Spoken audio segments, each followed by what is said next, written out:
Hi, this is Sean Whalen, and you're listening to Neil Jones on Without Your Head Radio.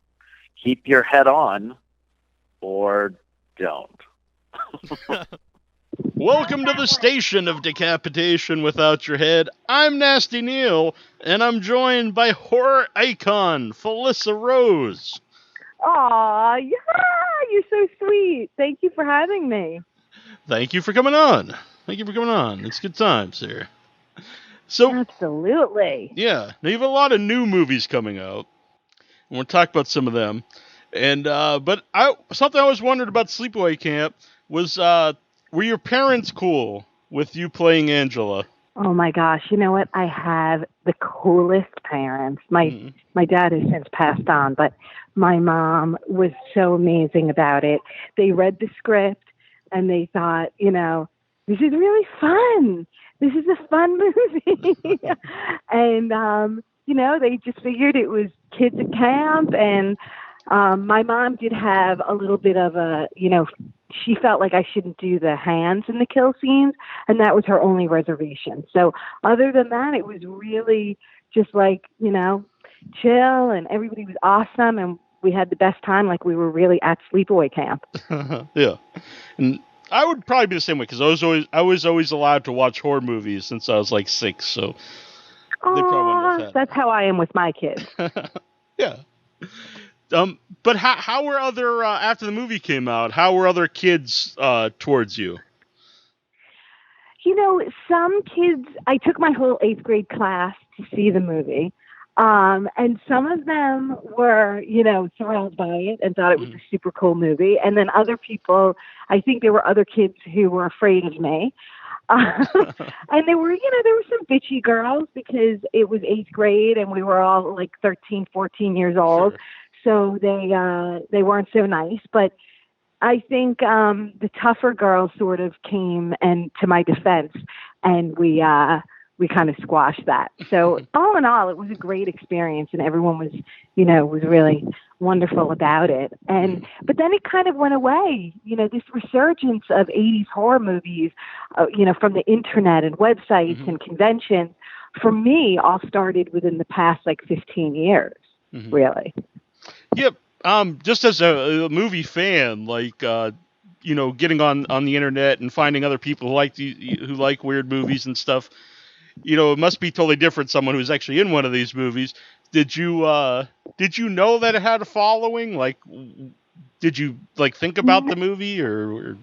Not. I mean, obviously it was big in my life because I was in the movie and I was proud of the movie. I thought it was it was just a cool horror flick that had a lot of interesting elements.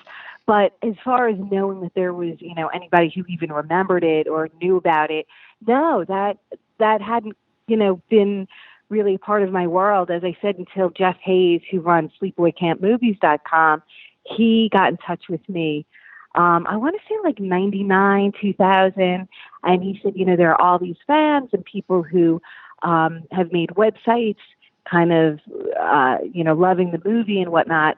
And then we went to the Fangoria convention in New York City in 2001, I think. And that's when we really saw, holy shit, there's a fuck ton of people out there who know this movie. And it was standing room only, and we had Robert Hiltzik, the director, and a lot of the cast, and it was the best moment. I mean, it was just incredible. We reunited, and everyone, came to tell us that they really loved the movie, and it was great. Yeah. Now, you were obviously very proud of the movie, and you're talking about it. Did he have to talk you into it at first, or were you right away hey, there's people that really love Sleepaway Camp and these horror movies, and I'd like to go meet them?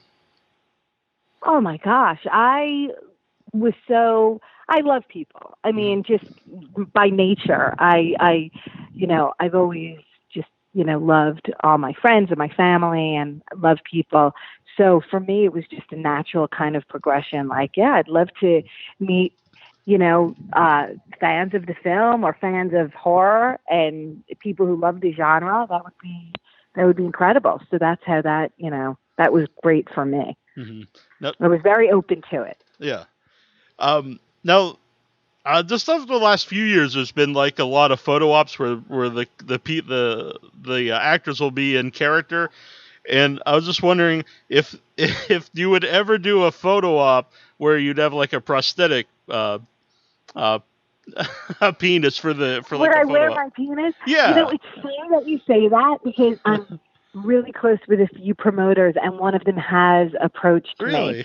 and I thought I thought it was all that would original. be amazing to, wear the. I could do either Angela. She could be wearing the little red shorts with the Camp Arawak T-shirt Right. with the, the bangs and whatnot, or I could wear the flesh-colored suit, and you can have your choice of penis or no penis in the shot. And I can hold a curling iron or a beehive or a bow and arrow, and we can take pictures. I think that would be so fun. Yeah, I definitely do. I actually saw a friend of mine at a convention, a female friend of mine who wore like a strap on. That was her. It was her Angela costume. Oh, yay! I love that. Yeah.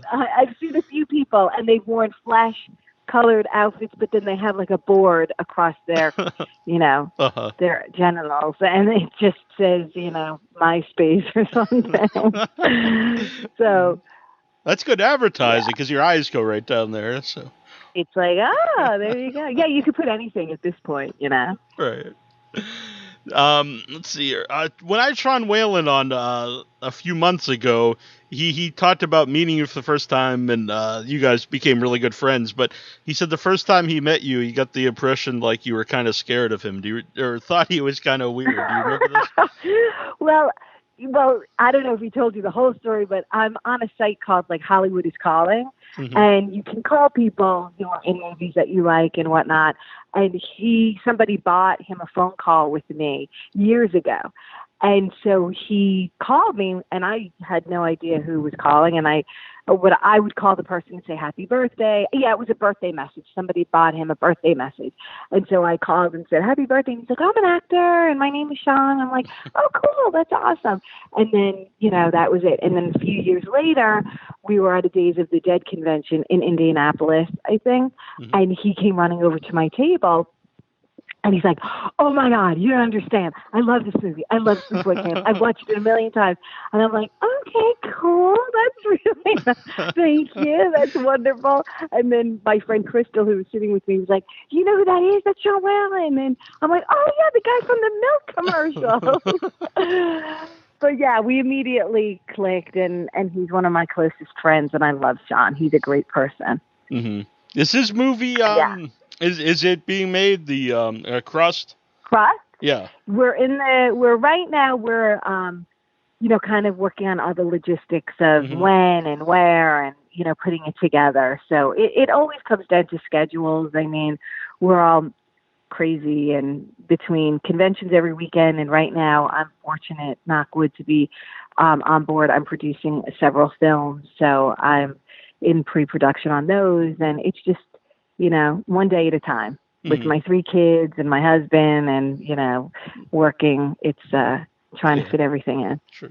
You mentioned watching horror movies with your kids. Have they seen Sleepaway Camp? They heard so much about Mommy with her, spoiler alert, with her dick, that my big girl Bianca is 12 and she's like, what is this all about? So one night my husband said, we have to show the kids, even if we skip over a few parts. So we did. We put the movie on for my 3 kids, and they watched it. They thought it was interesting. I don't really think they quite got like a lot of the subtext, but they thought it was cool. It was a fun slasher. Yeah, it's actually really not even too bloody, I think, till the. No, I call it a comedy. I'm like, you know what? It's gone from being a horror movie to like a comedy. I mean, there's so many funny moments in that movie when, like Gino walks in with the half shirt and Ricky's got cursing and he's got the big hat. I mean, there's a lot of Judy.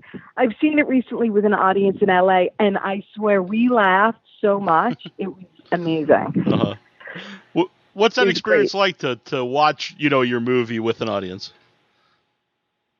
It's so, it's really amazing. I mean, just to think about what Sleepaway Camp has done for me in my life. I mean, I can't even explain it because it seems so silly, like, oh, a movie you made at 13. What, it's, my husband was like the biggest fan, so I met him because of it. You know, Robert Hiltzik gave me a great opportunity to begin my acting career. Then we, went back and did the sequel, Return to Sleepaway Camp, the fourth installment. And that was great fun to relive that as an adult. And I just, watching it with other people is so surreal because it's like, it's hard to believe that something you made is enjoyed by, so many people. And I just feel very grateful for it. Mm-hmm. What was that like to do to reprise the role?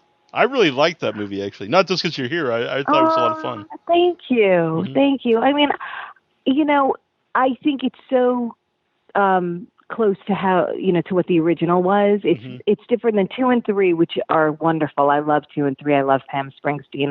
I love Michael Simpson. I think, for that time, for late 80s, it was more like, horror comedy. And she was great as the older Angela. But making Return to Sleepaway Camp was super fun because, when in your life do you get to go back and redo everything? And now I was an adult, so I could go to the parties and I could really, delve into the character. And Robert gave me a, wonderful opportunity to step in those shoes again. And I love the movie. I thought it was a great, a great installment. I know people have trouble. They don't really like the character, that it was a boy, and they felt like they couldn't really sympathize with that character. They felt that the original was, you really felt something for Angela, whereas with Alan, he was, obnoxious and rude, and you wanted to beat the shit out of him. But I liked it. I thought the kills were really great, and the direction was wonderful, and all the characters were cool. So I loved playing my role. And you can tell it comes through when you're watching it that you're enjoying yourself. Oh my God, Vinnie Pastore and I could not get through. There's one scene during the night where I have to walk over to his character as the camp owner and talk to him, and he couldn't look at me, and I couldn't look at him. And, we're on night shoots, so we're all like screwed up, like clockwise. We don't know if it's day or night, no sleep. And we both just had the giggles, and we were laughing for hours. I think it's even on the extras. Like the two of us couldn't stop. So it was great fun. And I love Sheriff Jerry. I mean, I was in makeup for 6 hours a day, getting into that character when I worked. Mm-hmm. And now I got to do some of the kills, so that was different as well. Yeah, very different from the first time. Mm-hmm. Was that fun to film, and also I think would be fun to see watching yourself killing people? Oh, it was so fun. It was so fun. I mean, I loved that camp. I think it was called Starlight. It was in Pennsylvania, and actually that's where I met my husband. My husband was in a band called CKY, and he was like a huge Sleepaway Camp fan. And when he was a kid, he said, "I'm going to marry Felissa Rose. I love Angela." And he tracked me down. And then when he heard we were making Return to Sleepaway Camp, he got in touch with his manager, kept calling me and saying, "Can he, come see you?" And the whole band flew out on a red eye and came to do a cameo in the movie. Wow. That's an awesome story. So it's got a lot of special things for you. And I'm personally a huge fan of Sopranos. I don't know if you're a fan or not, but oh my God, I love The Sopranos. Yeah. Yes. And so that had to be cool, just to be in a movie with Big Pussy, I think. Oh my God, that was so fucking crazy for me because, yes, I'm a huge Sopranos fan. I was living in New York all during the making of it. In fact, I even had the opportunity to play like the hostess in the restaurant a few times. They hired me. I didn't even know that. And yeah, and then like I love Vinnie Pastore, and I met him a few times during like screenings of the show. Like they would have a premiere for the season, and I was invited, and I would see him from afar, like, oh. So when Robert said, "Oh, I really want to give Vinnie Pastore, what do you think?" I'm like, oh, fuck yes, I love that man. And I spoke to him recently. We were trying to work together again, but unfortunately the schedules didn't work. But yeah, he's an amazing actor and a great man. Really, really wonderful person. Mm-hmm. So I was starstruck, fully starstruck. Between working with him and then working with Eric Roberts on Camp Dread, I was like madly excited. Let's see. We have a caller on the line where our regular call-in number is not working at all. I tried to fix it all day to no luck, but we do have a Skype if people like to call in. Andrew from Canada. Hey, how's it going? Hi, how are you? Good. I love Sleepaway Camp. It's been a movie that's been. I just remember seeing it as a kid, and I remember watching it and almost instantly rewatching it. It's one of my favorite movies of all times. And Return to Sleepaway Camp is amazing. So getting a chance to call in is just fantastic for me tonight. I want to thank you guys both for that. I just had a couple. Thank you. Thank you. I just had a couple questions. I really, really would love to see a Sleepaway Camp documentary like the Never Sleep Again or the Friday the 13th Crystal Lake Memories thing. Is there any talk of anything like that ever happening? Oh my God, you just brought up a fucking great idea. And it's funny because I'm friends with all of those guys. I'm friends with like Dan Farrens and Tommy Hudson. And no, we've actually never discussed that. And the closest we've come to really making any kind of like a documentary is on, Scream Factory's, the Blu-ray release of Sleepaway Camp. They came to my home and we went through it. But it's like a smaller version of that. But I love that idea. So forgive me if I steal it. No, I want you to steal it. I've been wanting to see this for you. I want a 5-hour documentary all on the Sleepaway Camp movies that I can sit down and watch multiple times and show my friends. That's really what I want. Oh, you're so sweet. Thank you. I appreciate that. I'll work on that. That's a great idea. I also have another question for you because, like I said, it's been a movie of mine that I've absolutely loved, and I loved all the other parts. I know you weren't involved. I wish you would have been. I think it would have been great to have you in the sequels. I think they're funny, but and very good. But you would have been great in them. But like, I always constantly will look up Google Sleepaway Camp just to see if there's any news about anything coming out. And I saw a blog where a trans activist was very upset with the movie, and I felt like it wasn't insulting to the trans community at all. Like I thought it was a twist for a horror twist. It was something that had never been done before, and I didn't think it was insulting at all that you were a boy who lived as a girl. And I'm just wondering what your thoughts are on that. And that, because when you Google Sleepaway Camp, that's like one of the top things that comes up is this blog about how awful this movie is to make fun of their struggle. And I felt that was really shitty to you guys because I don't think that was what your intention was. No. Oh my gosh, certainly not. And I feel very close to that community. Absolutely. I think maybe the biggest misunderstanding with the film, and thank you for bringing it up, is that what happened with Angela, I think where the problem has come up is that they're saying, Angela struggled and then she became a serial killer. But that's not at all what happened. I mean, the truth is, Angela went through a really tough time with losing her family, and then she was raised by Aunt Martha, and that was a completely separate, situation from then going to camp. And then, look, it's entertainment. It's a movie. She was picked on. And I think it's a really cool revenge movie. And I think it's like almost dreamy that all of us who've been picked on as, prepubescent and teenagers, we could get back at those fuckers. You know what I mean? So that's where the fun comes in. So I think it's truly misunderstood. And I think Angela is, I believe, a beautiful soul, and was unfortunate in the way, her journey was depicted by her crazy aunt and her, and her dad and everything that's happened. But the killing part of it was just the fact merely that it was a slasher film and that it's a great revenge story. So I think the two just collided and it was misunderstood. I'm sorry that they feel that way. No, I think it's bullshit. She did not have an operation until part 2. Yeah. And anyway, I just 2 questions I want to ask. Once again, thanks for doing the show. Thanks, Neil, for having me on. It's been a long time since I've been able to listen. Actually wearing my Without the Hood, Without Your Head shirt that I got from you. Oh, very cool. Love the show. Thank you so much. Sleepaway Camp is fucking amazing. I watch it all the time. Aww, And thank you very much. you. Yeah. Lovely chatting with you. Thank you for calling in. Thank you for calling in, you. Andrew. Andrew's actually years ago, we've been doing the show since 2006. Andrew actually told me one day, it's like, there's this new website, Facebook. I think you guys should go there. And I was like, nah, it's probably just a fad or something. and he created our group, which obviously oh my God, that's awesome. I'm sorry, by the way, that there are people who are, you're not going to make everybody happy, when you make a movie. Sure. And I wish they wouldn't, that they'd understand it is indeed a film, and we're not trying to hurt anyone. Mm-hmm. Mm-hmm. And actually, it's on an older commentary track. You said that that you came up with some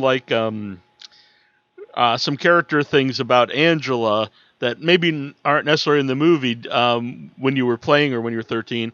Do you remember any of those things?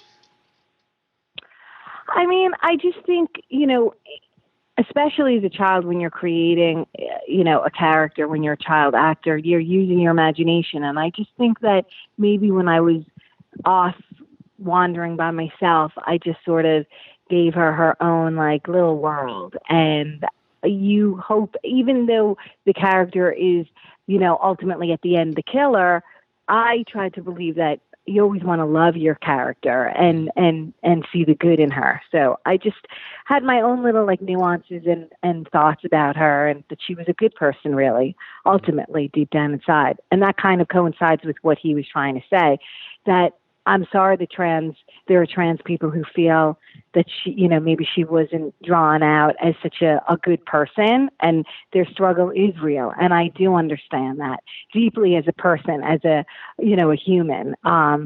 But again, it's a movie, and I don't think there was no harm, intended. Mm-hmm. So I think I created her with a heart. I hope that comes out in the film. I think it definitely does, which I think that's always the best villain, where, or not even necessarily villain, but the, killer or whatever, is what, in their mind, they're doing what they think is right. Yes, absolutely. I mean, come on, Meg was a fucking bitch. That character was evil, and Judy, they were horrible. Mm-hmm. So I think, sweet revenge is always fun in a movie to see that happen. Definitely. You're like, yes, at the end of the day. Mm-hmm. And the creepy guy at the beginning, the cook, when he gets the boiling soup or whatever poured on him, I mean, he totally deserves it. Yeah, definitely. Hardy. Do you have a favorite kill in the movie? I'm sorry, a favorite kill? Yeah. I love the curling iron. I think Judy deserved it, and she got exactly what she, had coming to her. I think that's a great kill. I love the bow and arrow. I think they did a superb job in making that look so authentic. Mm-hmm. I love Meg. I love the knife in the back. That's classic. I think I think he did a great job with all of it. Mm-hmm. Were you on set when they had the bees? No, I wasn't around for that. Because during the times that I wasn't filming, I was in school. I had a tutor, so I had to go to school because I was in so many scenes. The little bit that I wasn't, I had to go and work with the teacher. So I wasn't around for that. But I've seen footage, the behind the scenes, and it looks super cool because they had the bee master, the guy who handles all these bees, and they were really bees. So. Mm-hmm. I hope they called him the Bee Master. I think that's a good name. I don't know what he was called, but that's, and I've been on sets where they do bring the bees, they have these bee experts, and it's so great. Mm-hmm. And it's cooler when they're real bees and not CGI. Yeah, fuck yeah. Joe Mazzella wants to know, did they ask you to be in part 2? I had the same manager that I had when I was in part 1, and she did call, and they said they'd like to reach out to you, and I said, okay, great. And I went and I read with Michael Simpson, and to tell you the truth, I sucked. I was so bad. to me, it was a different Angela, and I just didn't really click with it. And I know I've said that a lot of times, but Michael Simpson was very, very good friends with Pamela Springsteen. And I think he always had her in the back of his mind, but he just wanted the opportunity maybe to see like what I would bring to the character, and I was pretty shitty. And I was still in high school. They told me that they were going to Atlanta for like 6 months to do 2 and 3.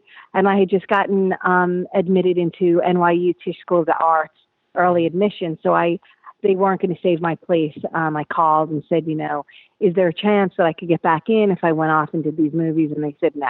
Mm-hmm. You could reapply, but I didn't want to go through the process again. So I went off and I went to NYU, and they did a great job with Pam Springsteen. So it just worked out the way it should have, I think. Edward, Edward Payson wants to know, can you tell us about working with Edward Payson and Corey Feldman on Sunday Night Slaughter? I love you, Ted. Yes, Ed Payson is a wonderful director, and I had the incredible pleasure. Sean Whalen is calling me right now. Should we take that and merge the call? Yeah. Okay, hold on. All right. You're going to be on with all of us during my interview, and we just spoke about you. Oh, how funny. All right, enjoy your interview. Say hi. Say hi. Oh, you're literally on an interview Yeah, we're live now? right now. We're live right now. We are live. It's Sean Whalen. Hello. Hey, Sean. Yeah. We just had you on a few months ago. We just talked about you. Yeah. Oh. And how creepy you were when you came over to my date. No, yeah. The first time we met. That's right. It was. And I will say, just like jumping, I was talking about how great Ted Payson is as a director. I just worked with him, and how wonderful Sean Whalen is in Death House. Oh, thank you so much. You're fucking awesome. Thank you very much. Okay, you can go now. No, goodbye. I love you guys. Okay. I love you. Have a great interview. Okay. Goodbye. Bye. Very cool. Let's see who else calls. We'll just keep doing this. All right. Yeah, Ted Payson, I call him Ted, is really marvelous, and that movie's going to be fucking awesome. I had the wonderful pleasure of working with Corey Feldman, so that was super fucking amazing. I was always a fan growing up, Goonies and, Lost Boys, so that was great. Yeah, definitely. I saw this trailer earlier today for Ghoulish, and it clicked with me right away because it says partially based on conversations with a real necrophile, and I was like, "Wow, this is a movie. This is a movie for me." There's a lot of trailers hitting today. Yeah. Garlic and Gunpowder, Ghoulish, Wake of Shadows, all like today. Every movie I've ever made is hitting today. So if you go to my Facebook or my Twitter, you can check out all these amazing trailers, and they're all so different. Ghoulish is fucking twisted and cool, and the amazing mind of Jeff Hayes, and Jeff is wonderful. Mm-hmm. And Lake of Shadows is badass too, because Michael S. Rodriguez is one of my favorite directors, and I've had the opportunity now to work with him twice, and he just really knows how to bring a marvelous character out of me, and we work really well together. And then there's Harrison Smith, who is my business partner, and he wrote and directed Death House and Garlic and Gunpowder, and it's produced by the incredible Entertainment Factory Studios, and I'm having the privilege and honor to work with all of these great people, so I feel very lucky. Mm-hmm. Now, I know Gunnar Hansen was originally writing Death House. Did you talk to him at all while he was writing it? While he was just obviously when he was still alive? I did, because Harrison and I went to Connecticut Horror Fest, which was the last convention I did with Gunnar, and it was just one of the best nights. Harrison was getting engaged, and Gunnar and I were involved in kind of putting it together with Harrison. And there's video footage of Gunnar and I sitting together and Harrison proposing. And that night we all, talked about how, Death House would come about. So I just feel really, very thankful that happened that evening. Mm-hmm. But very sad that he passed. Yeah. It was shocking. And I love Gunnar. He's one of the sweetest, amazing, talented people. You're cutting up a little bit. Oh, okay. I'm just saying how amazing Gunnar is. Yeah. It was very I always sad had that it great passed. experience with Gunner too. Yeah. Can you tell us at all about Death House? Oh my God, it's a fucking amazing and original movie.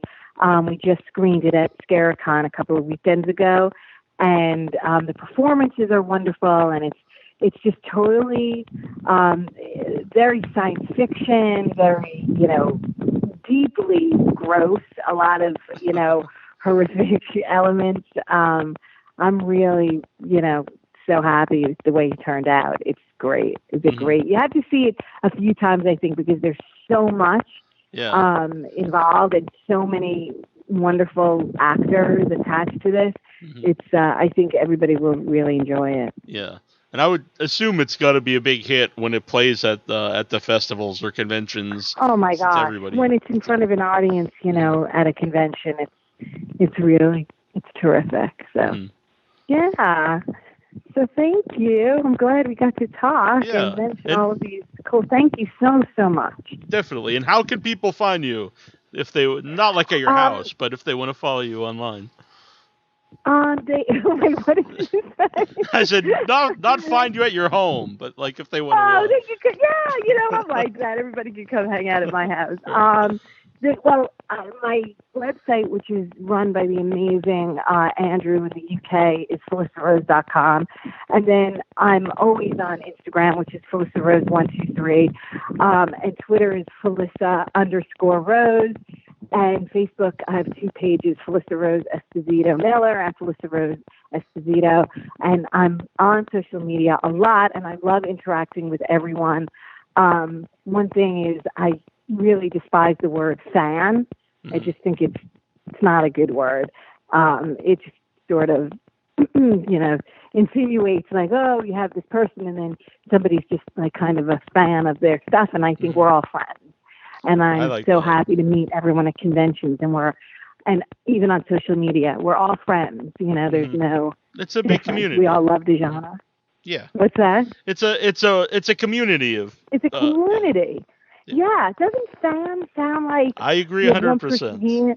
I fucking hate that word. I do too. Very rarely will you hear me say like, oh, and I mean, I'll use it in the term of like, I'm a fan of so many things, exactly the same way. Like I'm a fan of Kiss, I'm a fan of Slayer, I'm a fan of Texas Chainsaw Massacre, but I don't know, it just feels weird when you're like, yeah, I'm my fan. It's like, no, you're my fucking friend, man. I'm glad to hear you say that. That's very cool. I just have one last question before I let you go, because it's a really good one by Dean Knowles. He says, did you get to keep your prosthetic penis? And if so, is it kept in a triumphant glass cabinet? I got to keep the one they made for me in return to Sleepaway Camp. That was cool. Thank you. Thank you so much. Thanks for having me. Yeah, excellent. Thank you for coming on. And you're welcome back anytime. Have a great night. Yeah, love to everybody. Awesome. Thank you so much. Thank you. Be Have well. a good night yourself. Thank you. Yep. Okay, bye. Bye. Bye. Well, this is Barbara Magnolfi of Suspiria, and you're listening to Without Your Head.